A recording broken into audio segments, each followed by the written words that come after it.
Assalamualaikum warahmatullahi wabarakatuh. Perkenalkan, nama saya Muhammad Nasir Ar-Rafi. Di sini saya perwakilan dari kelompok 3 akan menjelaskan isi dari makalah kami, yaitu tentang tujuan pendidikan. Di sini saya akan menjelaskan pengertian dari tujuan pendidikan. Ramalius menjelaskan bahwa istilah tujuan atau sasaran atau maksud dalam bahasa Arab dinyatakan dengan ghoyat atau ahdaf atau maqasid, sedangkan dalam bahasa Inggris istilah tujuan dinyatakan dengan goal atau purpose atau objective atau aim. Secara umum istilah-istilah itu mengandung pengertian yang sama, yaitu arah suatu perbuatan atau yang hendak dicapai melalui upaya aktivitas. Tujuan dalam Kamus Besar Bahasa Indonesia diartikan arah atau haluan. Dengan demikian, maka pendidikan yang dirancang sebagai alat untuk mendewasakan peserta didik harus berorientasi kepada tujuan yang jelas, apa yang hendak dicapai. Tujuan pendidikan merupakan salah satu dari komponen pendidikan. Oleh karena itu, harus dirumuskan terlebih dahulu sebelum merumuskan komponen-komponen yang lain. Tujuan merupakan standar usaha yang dapat ditentukan dan mengarahkan usaha yang akan dilalui. Di samping itu, tujuan juga dapat membatasi objek yang lain, agar usaha atau kegiatan dapat terfokus pada apa yang dicita-citakan. Dan yang terpenting lagi adalah bahwa tujuan dapat memberikan penilaian atau evaluasi terhadap usaha yang lain. Menurut Suwardi, tujuan pendidikan adalah seperangkat hasil pendidikan yang dicapai oleh peserta didik, sedangkan setelah diselenggarakan kegiatan pendidikan, seluruh kegiatan pendidikan yakni bimbingan, pengajaran, atau latihan diarahkan untuk mencapai tujuan pendidikan itu. Dalam konteks ini, tujuan pendidikan merupakan komponen dari sistem pendidikan yang menempati kedudukan dan fungsi sentral. Itu sebabnya setiap tenaga pendidik perlu memahami dengan baik tujuan pendidikan, sebagaimana yang terdapat dalam Quran Surah Al-A'raf ayat 157 yang berbunyi, A'udzu billahi minasyaitonir rajim. Bismillahirrahmanirrahim. الذين يتبعون الرسول النبي الأمي الذين يجدونه مكتوبا عندهم في التوراة والإنجيل يأمرهم بالمعروف وينهاهم عن المنكر ويحل لهم الطيبات ويحرم عليهم الخبائث ويضع عنهم إصرهم والأغلال التي كانت عليهم فالذين آمنوا به وعزروه ونصروه واتبعوا النور الذي أنزل معه أولئك هم المفلحون, yang artinya yaitu orang-orang yang mengikuti Rasul, Nabi yang ummi, yaitu Nabi Muhammad SAW, yang namanya mereka dapati tertulis di dalam Taurat dan Injil yang ada di sisi mereka, lengkap dengan nama dan ciri-cirinya, yang menyuruh mereka mengerjakan yang makruh dan melarang mereka dari mengerjakan yang mungkar, dan menghalalkan bagi mereka segala yang baik dari apa yang sebelumnya diharamkan oleh syariat mereka, dan mengharamkan bagi mereka segala yang buruk, yaitu bangkai dan lain-lainnya, dan membuang dari mereka beban-beban maksud tanggungan mereka dan belenggu-belenggu hal-hal yang berat yang ada pada mereka, seperti bertobat dengan jalan membunuh diri dan memotong apa yang terkena oleh najis. Maka orang-orang yang beriman kepadanya dari kalangan mereka, yaitu memilikannya, yaitu menghormatinya, menolongnya, dan mengikuti cahaya yang terang yang diturunkan kepadanya, yakni Al-Quran. Mereka itulah orang-orang yang beruntung. Tafsir surat Al-A'raf mengenai bahwa salah satu sifat Muhammad ialah tidak pandai menulis dan membaca, Sifat ini memberi pengertian bahwa orang yang ummi tidak mungkin membaca Taurat dan Injil yang ada pada orang-orang Yahudi dan Nasrani. Demikian pula cerita-cerita kuno yang berhubungan dengan umat-umat dahulu. Hal ini membuktikan bahwa risalah yang dibawa oleh Muhammad itu benar-benar berasal dari Tuhan Yang Maha Esa. Mustahil seseorang yang tidak tahu tulis baca dapat membuat dan membaca Al-Quran dan hadis yang memuat hukum-hukum, ketentuan-ketentuan ilmu pengetahuan yang demikian tinggi nilainya. Seandainya Al-Quran itu buatan Muhammad, bukan berasal dari Tuhan semesta alam, tentulah manusia dapat membuat atau menirunya. Tetapi sampai saat ini belum ada seseorang manapun yang sanggup menandinginya. Yahudi dan Nasrani telah menyembunyikan pemberitaan tentang akan diutusnya Muhammad dengan menghapus pemberitaan ini dan menggantinya dengan yang lain. Di dalam Taurat dan Injil, banyak ayat Al-Quran yang menerangkan tindakan-tindakan orang-orang Yahudi dan Nasrani yang mengubah kitab Taurat, padahal pada saat itu Alkitab Taurat yang diberikan kepada Nabi Musa diturunkan sebagai petunjuk sebagaimana yang tertera dalam Quran surah Al-Qasas ayat 43. Bismillahirrahmanirrahim. وَلَقَدْ آتَيْنَا مُوسَى الْكِتَابَ مِنْ بَعْدِ مَا أَهْلَكْنَا الْقُرُونَ الْأُولَى بَصَائِرَ لِلنَّاسِ وَهُدًى وَرَحْمَةً لَعَلَّهُمْ يَتَذَكَّرُونَ. Artinya, dan sesungguhnya telah kami berikan kepada Musa Alkitab, yaitu Taurat, sesudah kami binasakan generasi-generasi yang terdahulu, yakni kaum Nabi Nuh, kaum Ad, kaum Samud, dan lain-lainnya, untuk menjadi pelita bagi manusia. Kedudukan lafal ayat ini menjadi hal dari lafal Alkitab. Itu adalah bentuk jamak dari lafal basirah yang artinya cahaya hati. Maksudnya pelita hati bagi manusia adalah petunjuk dari kesesatan bagi orang yang mengamalkannya, dan rahmat bagi orang yang beriman kepadanya, agar mereka ingat dapat mengambil pelajaran dari nasihat-nasihat yang terkandung di dalamnya.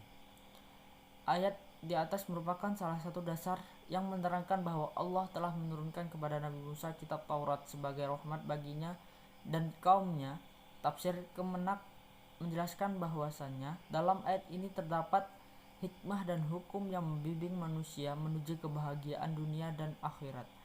Bagi kaum yang tertindas pada zaman Nabi Musa, karena tertindas dan teraniaya di bawah kekuasaan pemimpinan yang durhaka dan sombong, yakni Fir'aun, di sini tampak perbedaan yang besar dan nyata dalam perlakuan Allah terhadap pemimpin-pemimpin dan kaum yang sombong, durhaka, dan takabur dengan perlakuannya terhadap pemimpin yang soleh dan ikhlas serta taat kepadanya. Di dalam tujuan pendidikan seperti yang telah dijelaskan dua ayat di atas, yang pertama, bahwasanya tujuan pendidikan adalah untuk membimbing, mengarahkan, dan mendidik seseorang untuk memahami dan mempelajari ajaran agama Islam. Diharapkan mereka memiliki kecerdasan IQ, kecerdasan emosional EQ, dan memiliki kecerdasan spiritual SQ untuk bekal hidup menuju kesuksesan dunia dan akhirat. Sebagai seorang hamba, tujuan kita diciptakan tidak lain untuk beribadah kepada Allah, mendirikan khilafah, sebagaimana firman Allah yang terdapat pada Quran surat Az-Zariyat ayat 56. Bismillahirrahmanirrahim.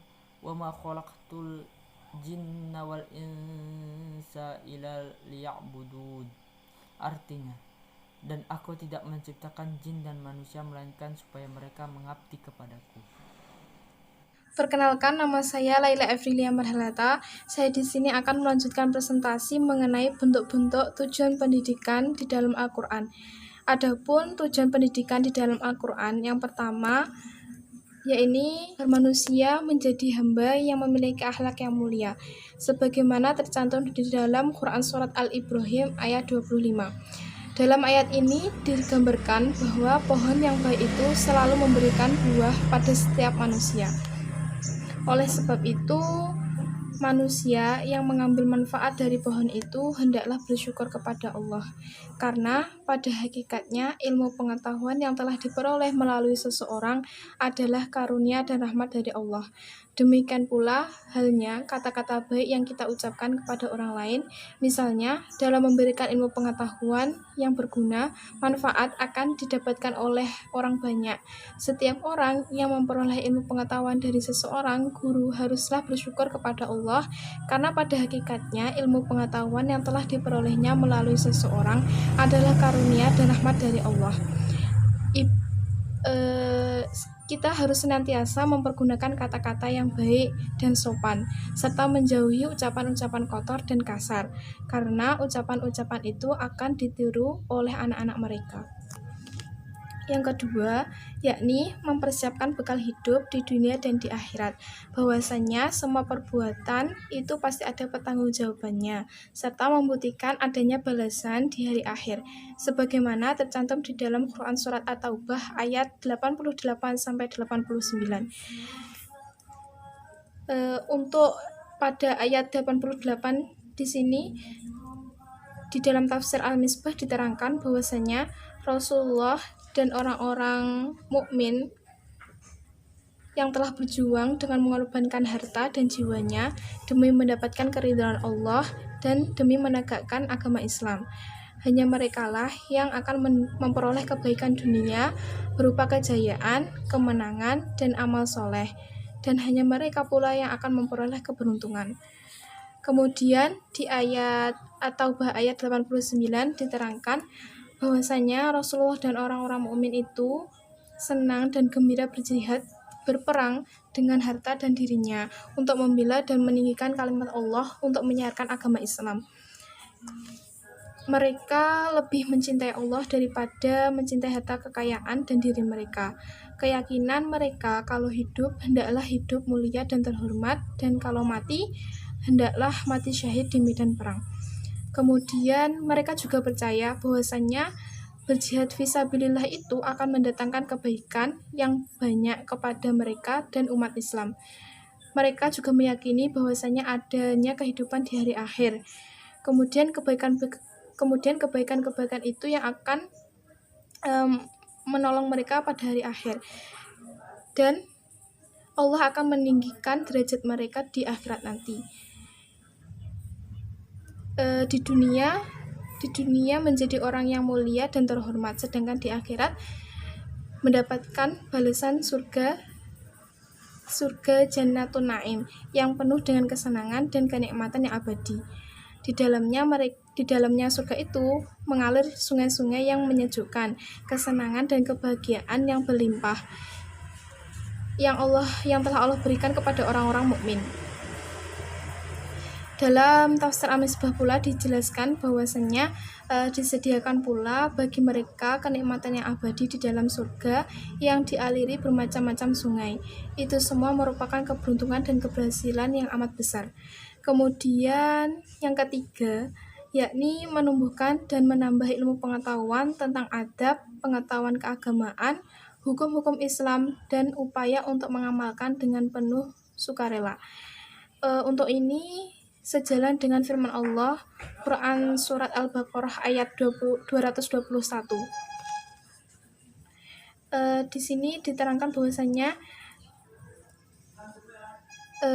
larangan bagi seorang muslim untuk mengawini perempuan musyrik dan larangan mengawini perempuan mukmin dengan laki-laki yang musyrik, kecuali kalau mereka telah beriman. Walaupun mereka itu cantik, rupawan, gagah, kaya, dan sebagainya, budak perempuan atau budak laki-laki yang mukmin itu lebih baik untuk dikawini daripada laki-laki atau perempuan musyrik. Dari pihak perempuan yang beriman, tidak sedikit pula jumlahnya yang cantik, menarik hati, dan berakhlak.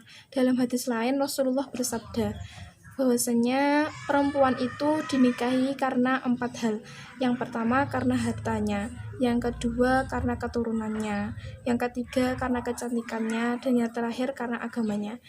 Pilihlah perempuan yang beragama, maka engkau akan beruntung. Kemudian kenapa orang muslim itu dilarang untuk mengawini orang-orang musyrik? Karena golongan orang musyrik itu akan selalu menjerumuskan umat Islam ke dalam bahaya di dunia dan menjerumuskan ke dalam neraka di akhirat. Sedangkan ajaran-ajaran Allah kepada orang mukmin selalu membawa kepada kebahagiaan dunia dan akhirat. Kemudian memperkenalkan tentang akidah. Tujuan yang keempat yakni memperkenalkan tentang akidah, sejarah orang terdahulu, dasar-dasar agama, dan tata cara beribadah dengan benar dan bersumber dari syariat. Sebagaimana yang telah disebutkan di dalam Quran Surat Al-Hajj ayat 46. Di dalam ayat ini menerangkan tentang orang-orang musyrik Mekah yang mendustakan ayat-ayat Allah dan mengingkari seruan Nabi Muhammad. Sebenarnya mereka orang-orang musyrik itu telah melakukan perjalanan antara Mekah dan Syriah serta negeri-negeri yang berada di antara Jazirah Arab. Mereka membawa barang dagangan dalam perjalanan dan melihat bekas-bekas reruntuhan negeri umat-umat terdahulu yang telah dihancurkan Allah, seperti bekas negeri kaum Ad dan kaum Samud, bekas reruntuhan negeri kaum Lut dan kaum Su'aib, dan sebagainya. Orang-orang musyrik Mekah telah pula mendengar kisah tragis kaum yang durhaka itu. Apakah semua peristiwa dan kejadian itu tidak mereka pikirkan dan renungkan bahwa tindakan mereka mengingkari seruan Nabi Muhammad dan menyiksa para sahabat itu sama dengan tindakan umat-umat terhadap para rasul yang telah Allah utus kepada mereka. Jadi sebenarnya orang-orang musyrik itu sudah tahu bahwasanya ada kaum terdahulu yang pernah Allah hancurkan sebab mereka itu tidak taat kepada rasulnya. Tapi orang-orang musyrik pada zaman Nabi Muhammad ini, mereka masih tetap kukuh kepada agama nenek moyang mereka, yakni menyembah berhala. Jika tindakannya mereka ini terus, maka ini akan terus-menerus akan mendatangkan malapetaka dan azab dari Allah. Allah yang Maha Kuasa telah melakukan segala yang dikehendakinya dan tidak seorang pun yang sanggup menghalanginya. Jadi ketika azab Allah itu sudah datang, maka mereka itu tidak dapat menghindarinya. Kemudian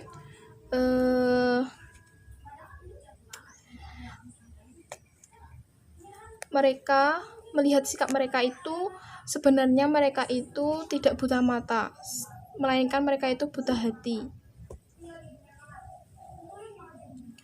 Karena mereka dapat melihat bekas-bekas reruntuhan negeri kaum yang durhaka itu, tetapi sebenarnya hati mereka lah yang buta.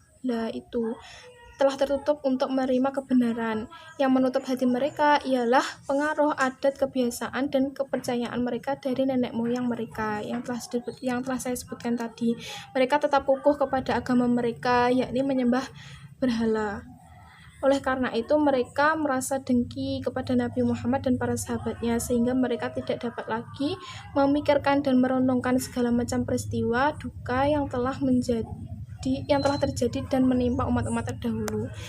Nah, itulah fungsinya tujuan pendidikan, salah satunya yakni menerangkan kisah-kisah terdahulu.